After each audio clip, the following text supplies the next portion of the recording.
Cordial saludo. La siguiente propuesta de investigación estará presentada por Valentina Rodríguez Rojas y quien les habla Isabela Marmolejo. Nosotras somos estudiantes de la Facultad de Psicología. Actualmente cursamos nuestra profesión en la Universidad Pontificia Bolivariana de la sede de Palmira. Nuestra investigación se titula El funcionamiento del yo, la relación con el otro del sujeto autista. Inicialmente hablaremos un poco sobre qué es el autismo. El espectro autista es un trastorno caracterizado por la intensa concentración que el individuo presenta de su mundo interior y la progresiva pérdida que va teniendo de su mundo exterior, de aquel ambiente, de aquel entorno que sucede posterior a lo que él vivencia. A su vez se caracteriza por ese aislamiento con el otro, por ese déficit en la comunicación y por ese déficit al momento de querer interactuar con otra persona y esa dispersión constante que tiene respecto a algún acontecimiento o situación que se le presente. En ese sentido es importante destacar que el origen del autista aún sigue siendo un enigma, por ende impulsa a campos científicos de querer resolverlo y a disciplinas como lo es el psicoanálisis. De acuerdo con Cuevas en el año 2019, este eje radica en ese neurodesarrollo que va teniendo el niño, lo cual explica un poco esa pérdida de contacto que tiene con el exterior y esa intensa concentración que el individuo ejerce sobre lo que es para él es lo único que importa o aquello que es verdadero, su interior, su mundo interior. Por su parte, el Ministerio de Salud en el año 2017 menciona que ese trastorno afecta de forma distinta respecto al ciclo vital del sujeto y respecto a diferentes anomalías de la valoración de síntomas, a cómo se presenta y determinados factores que pueden determinar su problemática o hacer que ésta aumente. En tal sentido se manifiesta en el nacimiento o a los 24 meses. Posterior a esos 24 meses, el niño quizás ya ha aprendido, ha adquirido algunas destrezas, habilidades, pero esas destrezas pueden impedir el conocimiento de otras nuevas e incluso el niño puede perderse ese conocimiento que ha adquirido debido a la aparición del trastorno. En este sentido, y a partir de lo anteriormente expuesto, surge nuestra pregunta de investigación. ¿Cuál es la función del yo en el sujeto autista y la relación con el otro y su entorno?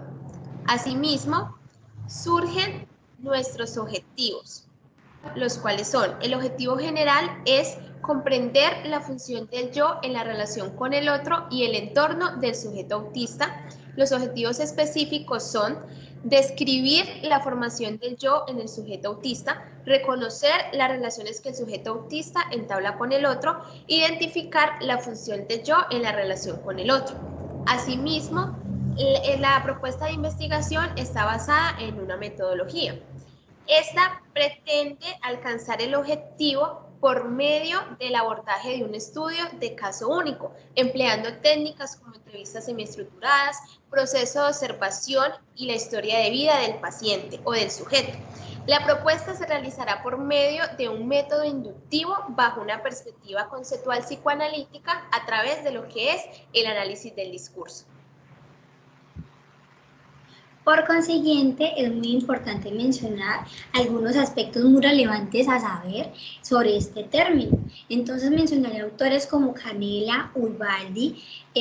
Roberto, entre otros. En el año 2019 mencionaron que el autismo presenta esa deficiencia en la comunicación y en esa deficiencia de querer entablar una relación con un otro, razón por la cual esa autoconciencia y esa integración sensorial de que el autismo representa en su día a día se puede ver muy afectada y va a hacer referencia a esas apreciaciones sensitivas que realizan, presentando a su vez dificultades en el yo corporal e imposibilitando esa diferenciación en lo que es él y lo que es un otro. En ese sentido se debe entender qué es la autoconciencia. Esta es entendida como este concepto multidimensional que involucra tanto la conciencia propia y la imagen propia, como ese reconocimiento que uno tiene de sí mismo, de lo que hace y de esa propia identidad, es decir, quién soy. Por otro lado, es importante resaltar otras características del autista, como lo son el déficit cognitivo, el atencional, su pobre y deteriorada verbalización social y ese escaso desarrollo en cuanto a la empatía y el aspecto emocional. En relación a otros autores como lo pueden ser Surratt, 2018, Menciona que fue Lacan quien acuñó este término otro como ese concepto, término que aún no había estado estipulado en alguna teoría psicoanalítica o en alguna perspectiva diferente al campo. Sin embargo, este otro aparece y obliga a que las diferentes investigaciones, ciencias, conceptos y abordajes hagan parte de esto y quieran saber qué significa. Entonces, ¿qué es el otro? El otro surge en el año 1955 por Lacan, quien lo ubica en este ente intersubjetivo, en esa relación transferencial, a lo cual denota que es ese campo de significantes. El otro va a representar ese estadio de enseñanzas, de saberes. El otro es esa persona, ese lugar y ese espacio quien desarrolla la palabra. Por ende, el otro ya no va a ser caracterizado como ese sujeto, sino como un ente que ofrece conocimiento, que ofrece enseñanza, una enseñanza que admite y que logra significar. Siguiendo el planteamiento de Chris, es muy importante saber qué refleja el autista para él. Para él, el autista se desenvuelve en su propio mundo interior, se resguarda y se proteja de esa relación que puede entablar con esa otra mayúscula que significa enseñanza, aprendizaje. De igual forma, Asperger señala que es esa naturaleza fundamental del autista en cuanto a esa relación que tiene con sus objetos, con las pulsiones objetales, y eso hace que el autista suele ser un poco defensivo respecto a lo que hace y a esa separación que puede tener con un otro. Por su parte, autores como Luis, Maleval, que es muy importante tener en cuenta ese significado, ya que postula que el problema principal del autismo puede radicar en esos objetos pulsionales iniciales que el individuo experimenta y en esa carencia lingüística al momento de querer decir algo, al momento de querer expresar su emoción, su sentimiento o aquello que piensa, quien opera a través de aquellos componentes diferenciados. Lo diferenciado hace referencia a ese signo, dejando de lado ese significante, razón por la cual el niño se puede centrar y se encierra en este mundo objetal. En tal sentido, también autores como Donald, Francis, Tustin y autores como Margaret Little sostienen que el autista es aquel que percibe esa interacción con el otro, pero ese otro es definido como esa desarticulación, como ese miedo, como ese vacío al querer relacionarse con él y al querer, al no desaparecer. En ese sentido, se esperan hallar resultados que orienten sobre la dificultad en la subjetividad del autista, quien al presentar un déficit del lenguaje se ve imposibilitado a utilizarle como un medio de interacción en su relación con el entorno inmediato. En ese sentido, al ser un goce, ese goce por medio del lenguaje hace que entonces se perturbe lo que es la configuración del otro, anulando entonces lo que es la construcción simbólica. Por consiguiente, es menester resaltar que el autista no evidencia un adecuado desarrollo de las funciones del yo, puesto que al no poseer la capacidad de diferenciación entre lo que es interno y lo que es externo, entre lo que está presente y ausente, entre lo que es familiar y lo extraño, disipa el significante de sí mismo y de su entorno, puesto que el funcionamiento del yo consiste precisamente en esa representación del mundo externo y en una elaboración del mundo interno. Es decir, un buen funcionamiento del yo consiste en la capacidad del sujeto de distinguir entre lo que son los estímulos internos y lo que son los estímulos externos, así como el sentido de la realidad del mundo y de sí mismo. Logra entonces brindar al individuo la regulación y el control de sus impulsos y afectos en su relación con los objetos, en sus relaciones interpersonales y en su relación simbólica,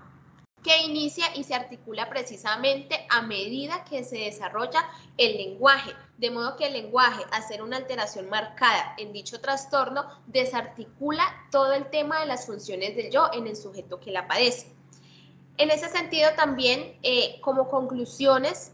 podríamos pensar que los individuos autistas experimentan su relación con el otro como una dimensión en la que nada falta. Nada falta porque no existe para el autista, es decir, se constituye como un agujero que no tiene ningún tipo de simbolización, está fuera de él, entonces no hay nada que despegar ni extraer de él, por lo cual la forclusión de ese agujero hace que el sujeto autista viva crisis al separarse de objetos pulsionales. Así, al no existir un agujero, pues tampoco va a existir un borde que delimite ese agujero, es decir, no hay un lugar para una zona de contención o una zona de fronteriza en lo que es la interacción e intercambio con un otro, existiendo entonces lo que es la automutilación en relación a lo que mencionaba Freud con el autoerotismo, puesto que él lo mencionaba como esa pulsión destinada a la autosatisfacción y al autorreconocimiento corporal, que queda totalmente anulado en el sujeto que padece autismo, puesto que en el autismo no existe un cuerpo. No existe un cuerpo, no hay una corporalidad, por lo cual el sujeto autista se ve en la necesidad de buscar otras medidas para hacer uso del espacio. Al mismo tiempo, el agujero va a representar para el sujeto autista algo real, es decir, experimenta temor a los objetos referentes, por ejemplo, a sus necesidades como la defecación, es decir, presenta crisis al separarse, por ejemplo, de sus heces y miedo, por ejemplo, a abrir o cerrar puertas. Esto puesto que los objetos no logran separarse del autista.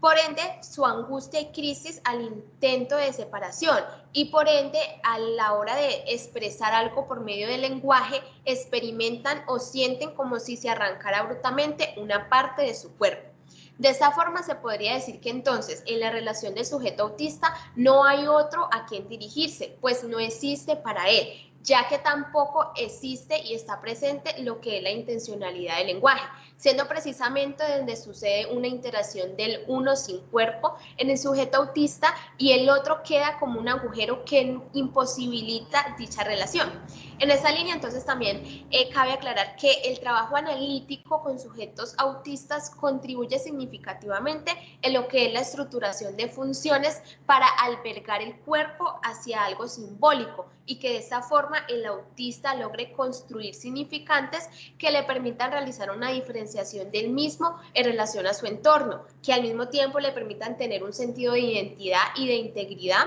un sentido de lugar de la conciencia y que de alguna forma esto posibilite una relación con un otro. Hasta aquí nuestra presentación. Muchas gracias.